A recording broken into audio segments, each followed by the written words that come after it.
নমস্কার বন্ধুরা, অতসী সহজ রান্নাঘরে আরও একটা নতুন রেসিপিতে সবাইকে স্বাগত। আজকের আমি তোমাদের সাথে একটা কেকের রেসিপি শেয়ার করব। ভীষণই হেলদি একটা কেকের রেসিপি। আমি ওটস দিয়ে আজকে তোমাদের সাথে কেকের রেসিপি শেয়ার করছি। আশা করি আজকের ভিডিওটা তোমাদের ভালো লাগবে। প্রথমে আমি একটা মিক্সিং বোল নিয়েছি। আমি এখন দিয়ে দেবো 1 কাপ ওটসের গুঁড়ো। আমি এখানে 1 কাপ ওটসের গুঁড়ো নিয়েছি। আর দিয়ে দেবো হাফ কাপ আটা, ওই একই কাপ মেপেই নিতে হবে। আর দিয়ে দেবো কিছুটা পরিমাণ এলাচের গুঁড়ো।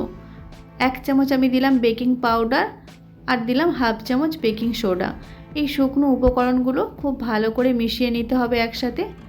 তোমরা কেকটা বানানোর সময় অবশ্যই যেই কাপ মেপে নেবে, একটাই কাপ মেপে সব কিছু নেবে, তাহলে পরিমাণটা ঠিক থাকবে। এখন আমি আরও একটা মিক্সিং বোল নিয়েছি, তাতে আমি দিয়ে দিলাম 1 কাপ জ্যাগেরি পাউডার, আর দিয়ে দিলাম হাফ কাপ টক দই।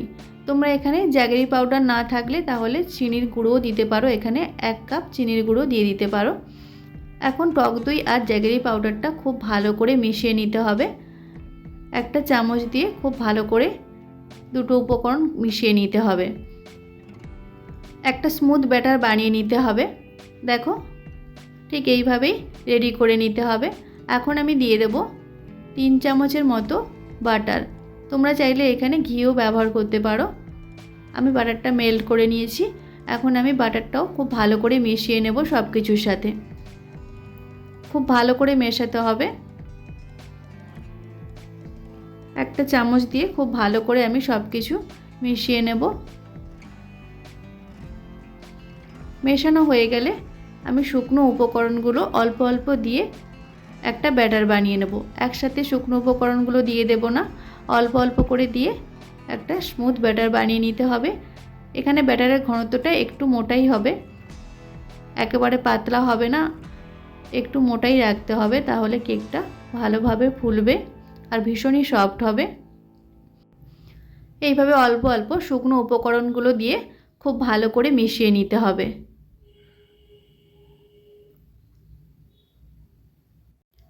দেখো, খুব ভালো করে আমি মিশিয়ে নিয়েছি। এখন ব্যাটারটা একটু টাইট আছে, তাই আমি অল্প অল্প দুধ দিয়ে একটা স্মুথ ব্যাটার বানিয়ে নেব।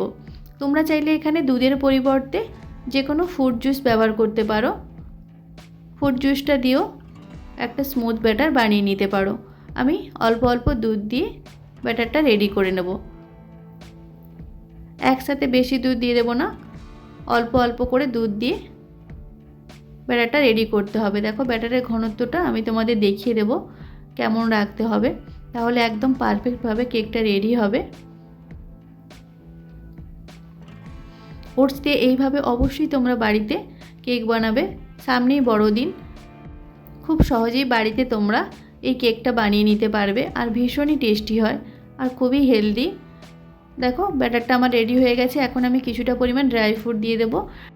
ড্রাই ফ্রুটের মধ্যে আমি দিয়েছি কিছুটা পরিমাণ কাজু বাদাম, আমন্ড বাদাম, কিশমিশ আর টুটি ফুটি। তোমরা তোমাদের পছন্দ মতো ড্রাই ফ্রুট এখানে অ্যাড করতে পারো। আমার কাছে এই কোটাই ড্রাই ফ্রুট বাড়িতে ছিল, তাই আমি এগুলোই অ্যাড করলাম। দেখো, ব্যাটারটা আমার একদম পারফেক্টভাবে রেডি করে নিয়েছি। এখন আগে থেকেই আমি যে বাটিতে কেকটা বসাবো বাড়িটা রেডি করে রেখেছিলাম। একটু বাটার লাগিয়ে একটা সাদা কাগজ আমি দিয়ে রেডি করে রেখেছিলাম। এখন ওই বাটির মধ্যে আমি সমস্ত ব্যাটারটা দিয়ে দেব।